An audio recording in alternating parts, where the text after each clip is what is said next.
吉みなみと申します。今は内装の設計施工の会社で営業として働いています。前回ルームツアーで、このお部屋全体をご紹介いただいたんですけども、今回改めてですね、この実際に住まれているお宅の中で松吉さんが特に気に入っているアイテム、3点を少し深掘りしながらご紹介いただければありがたいなと思っております。はい、お気に入りの3つをご紹介したいと思います。まず1つ目はモンタナシェルフ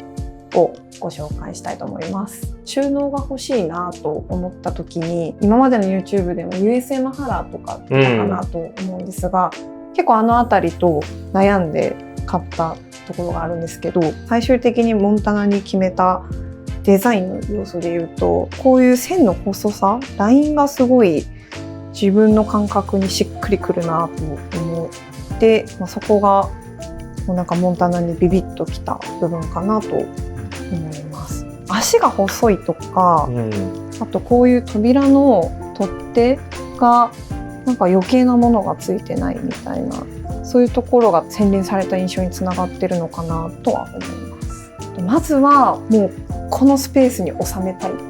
ていうところから始まったので、横幅測って、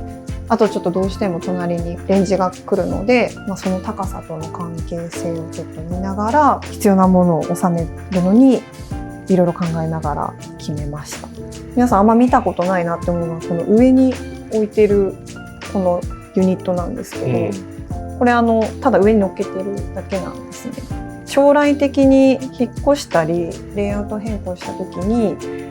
例えばこれだけ別のとこに持っていくとか、これを別のとこに持っていくってなった時に、実はこれとこれ全く同じ横幅なんですけど、この上に乗せようとか、そういう使い方ができるんで、ちょっと遊びの部分も含めてこの上置きは入れました。感覚的なところで言うと、何がこいつが好きだとかってあります？色ですね、やっぱり。セイターの色を変えられるっていうところなんですけど、私の部屋って黄色が差し色に多いなと自分でも思うんですけど、それ以外にも水色も好きだなとか、エンジも落ち着くようなみたいなのがあって、決められないと思ってでもそっか、ユニットいっぱいあるからそれぞれ変えちゃえばいいかと思って、なんかそれを全部叶えてくれるモンタナ、めっちゃいいじゃんと思ってそんな印象で決めました。なるほど。私もあんまり家具でこの1個のアイテムを主役にしたりとかっていうのがあんまり多分自分のやり方としては得意ではなくて、ベースの色をしっかり決めて、その中にちょっと好きな要素を隠し味的に入れるみたいなのがやり方としては好きだなと感じていて、それを叶えてくれたなって思いますね。インテリアでその収納とか大きく面積取るものをカスタマイズできるで悩む人めちゃくちゃいると思うんですけど、もしかしたら私みたいにベースは何にでも対応できそうな白とかベージュとか優しい色で作って、ちょっと見えるところにこの色実は派手だけど好きなんだよなみたいな要素を取り入れやすいのかなと今お話ししてて思いました。私がカスタマイズしているもの、ちょっと右側から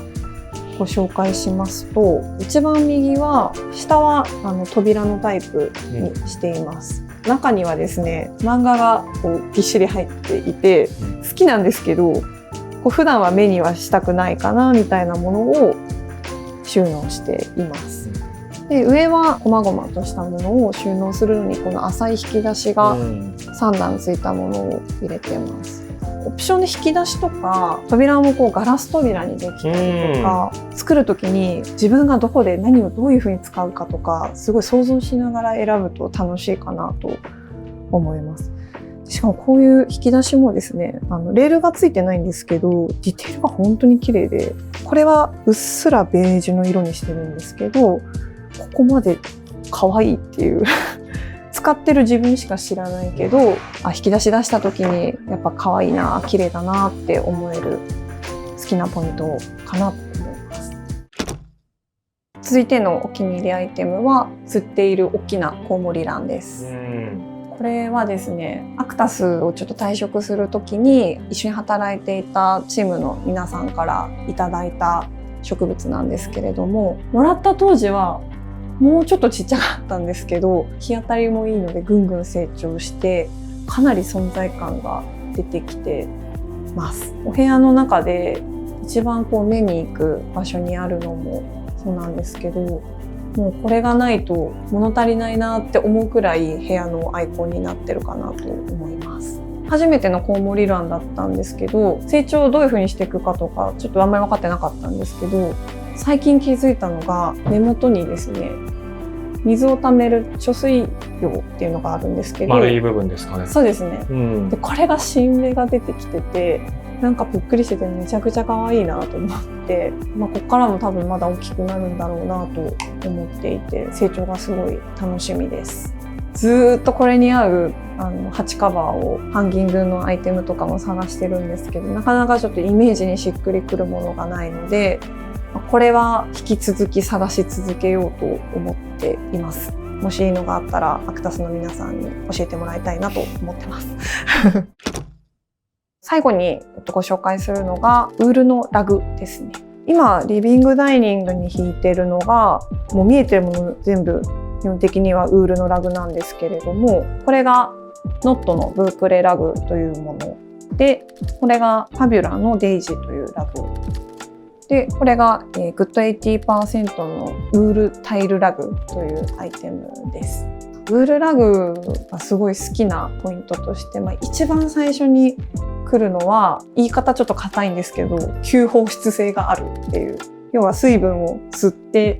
で足りない時は吐いてくれるっていう、なんか天然素材の説明する時によくそういう風に説明する方も多いのかなと思うんですけど、正直それ聞いても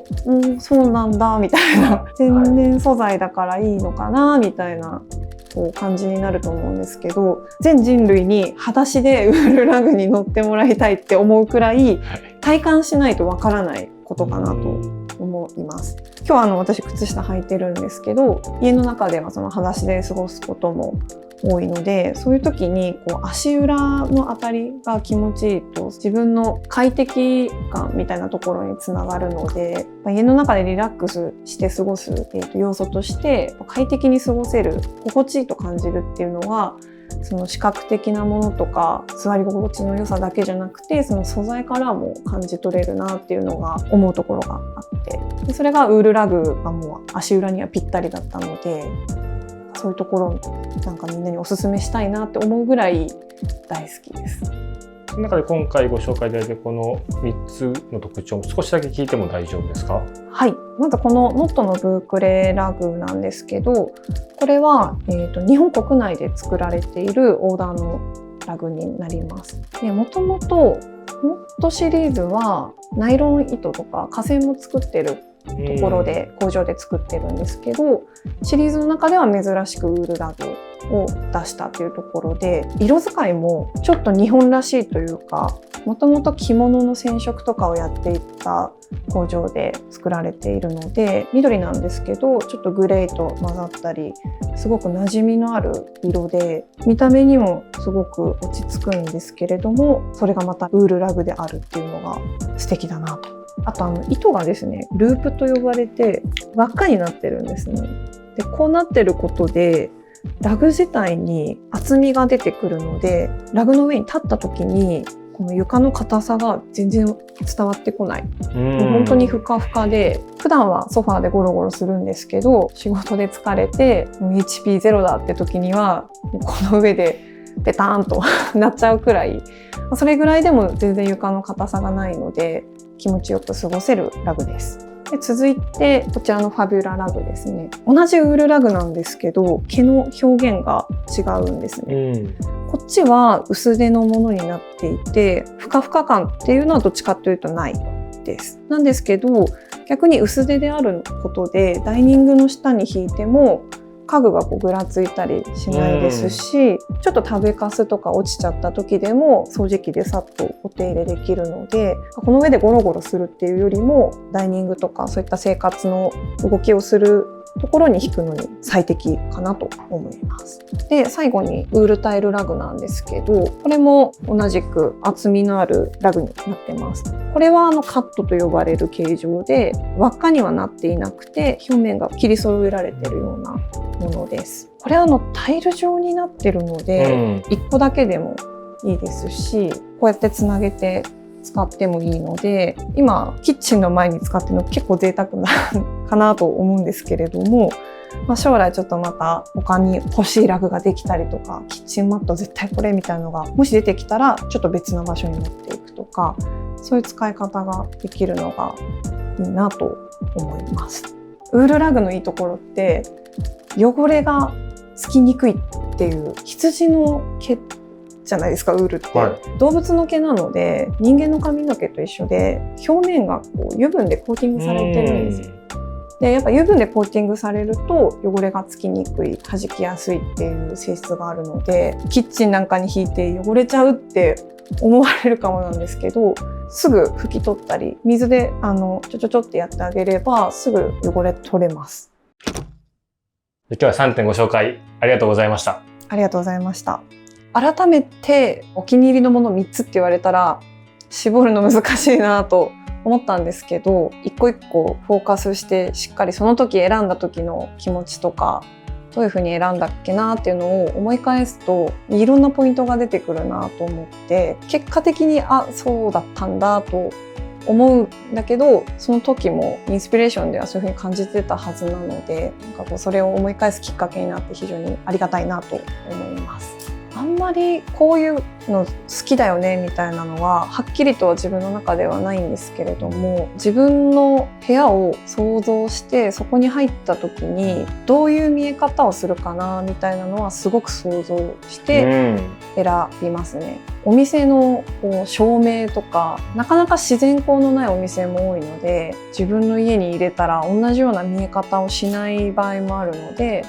そういったところを考えるようにはしてるかなと思います。特にカーテンとかラグとか布物はやっぱり自然光だと全然見え方違うので、オーダーのものとかだったらサンプル借りれたりもするので、お部屋の中で見たりもできるかなと思うので、そういうのは意識的にやってるかなと思いますね。以上、松吉がお送りしました。今日はありがとうございました。ありがとうございました。